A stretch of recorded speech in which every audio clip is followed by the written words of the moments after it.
everyone, it's Elizabeth here. So we're just gonna do kind of another version of a walk and talk, just so you can see Braga while I, share some thoughts of the day. So today was a rest day for me in terms of walking on the Camino. I wanted to go to Braga. It is actually I think the oldest city in Portugal. In addition to, it's kind of like the religious center of Portugal. If you ever get to visit Braga, there are no shortages of cathedrals and churches here. So it's kind of like in Seattle when you have a Starbucks on every corner. Here you kind of have a church or a cathedral on every corner, or some sort of religious artifact that is very common here in Portugal in general. So I felt like death earlier today. Just the excruciating pain that I had in my hamstring and my knee has made me very concerned. Some ibuprofen has kicked in, so I'm feeling better to actually start walking around. But I also just got some arnica gel, so I am able to, I'm going to be rubbing on this for me in a little bit. We're going to walk through these people here in a second, and then I'll turn the corner. It's probably pretty too loud. So, I had an interesting day. I briefly met somebody who helped me on the train station this morning, and so as I was talking to him momentarily before catching my second train to come to Braga, we had, some conversation about politics and Marxism and stuff like that. And, these things definitely, political talk is very, very interesting today. Everybody has their own opinion. Sorry, it's going to be dark here. We're going to walk in the sun for a moment. And then this young guy, he's 21 years old. He works at the hostel. I was just having conversations with these people, and it's just so funny how mentally balanced, a lot of Europeans are. You can have a conversation, you can have different points of view, different thoughts and ideologies, and you can still get along and have reasonable conversation without these visceral blowouts. And the most interesting part, when I was talking to the guy about Marxism, I spoke a little bit about how my great-grandmother and my grandmother and aunts and uncles survived World War II, but my great-grandmother, she never really said anything horrible about the Nazis, but in fact she feared the Bolsheviks, the communists, more than the Nazis. And so what I want to kind of share some thoughts in this video is there's so much attachment, I feel, to so many different ideologies in the world, and I just wonder if this is part of the reason why things are so kind of messed up or fucked up nowadays. It's all because of attachment.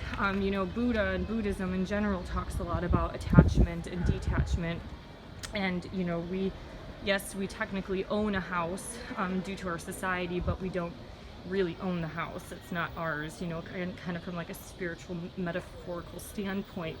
So some of, I guess, the point of what I was trying to make on this is the more I talk to people and the more I explore myself, the world, different forms of spirituality, the more detached I've become. I think people have gotten so out of control in America in terms of the political election.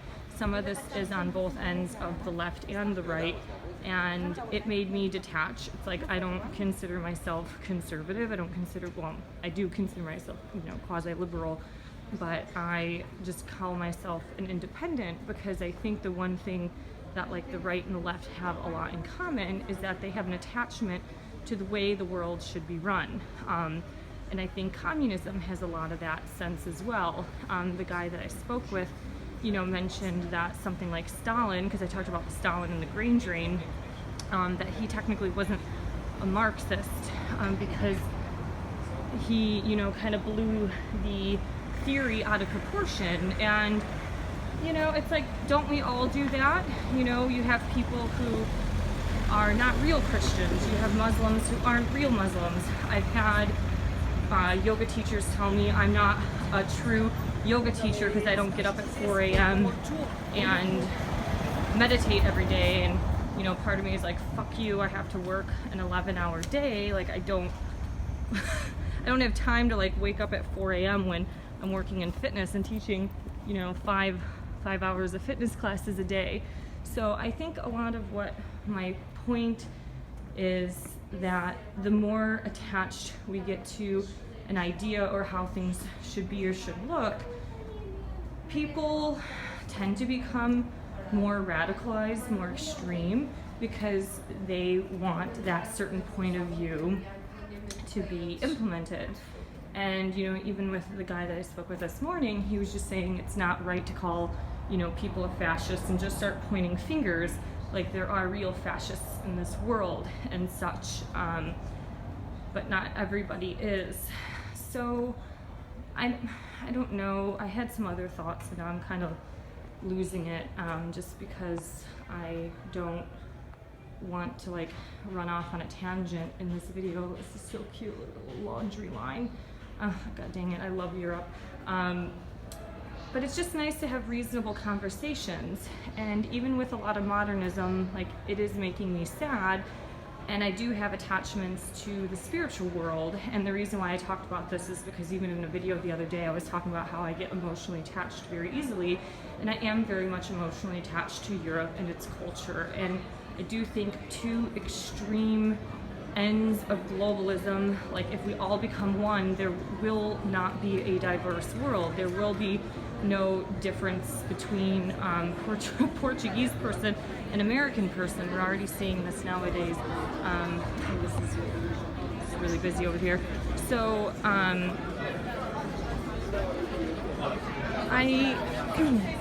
I guess one of the things that we should probably, I don't know, think about or consider or weigh some options is that we just need to detach ourselves a little bit more from certain things or certain outcomes, certain expectations. I mean, you see this a lot in relationships. Just because you got hired for a job doesn't mean you can't get fired from that job. Just because your boss is great one day doesn't necessarily mean he will be great in a year. You know, even this kid from the hostel, he's 21 years old, and he keeps talking about how we need, you know, to have a little bit of everything. Like, he's like, I'm not a capitalist, but I'm not a socialist. It's like a little bit in between. And I'm like, oh, I kind of agree, because the balance point is really, it's really good, right? It's like when you can see things from both sides of the story, or kind of weigh pros and cons from both ends, you can come up with an idea that serves the best need for that moment in time, rather than being attached to an ideology. And I really am like, man, because it's like you see this in the spiritual industry. It's like people aren't woken up enough, or they're not conscious enough, or, you know, it's like all of a sudden they're the fucking devil because they're eating junk food and they're not eating like spirulina and kale salad. And I don't know, it's like I'm just kind of so sick of this judgment and this hypocrisy, because I think if we can all admit that we're judgmental and hypocritical, at least in some points of our life, like, kind of the better off we'll be. And I think getting down to earth and in reality, and not just living in a fantasy world, like hoping for this utopia to kind of come about. It's like, when has humanity ever been perfect? You know, even the kid at the hostel said when he was a little bit younger, he thought our society and culture was going in the right direction. And now he's 21 and he's like, I see things a little differently. And I think it's not going in the right direction. And one of the reasons why is because he's a ghostwriter, and he, you know, uses his creativity for the betterment and profit of somebody else. And he and I were talking about, you know, I mentioned something about altruism, how it's like a lot of people, especially spiritual people, want things in their life like work and relationships to be kind of on an altruistic level.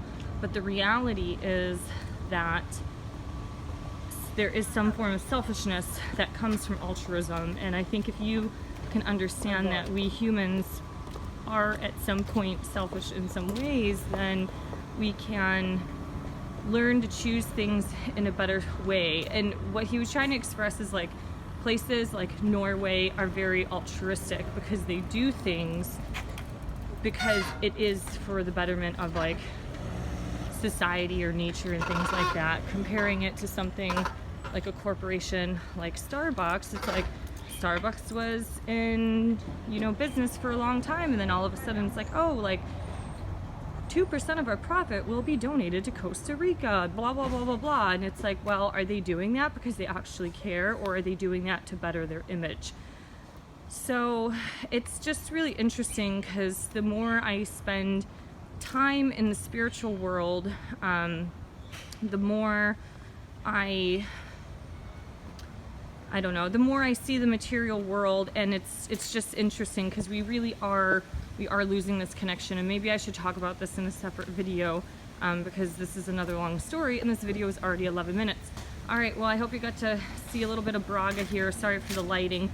Thank you for listening, and hope you guys have a great day. Bye.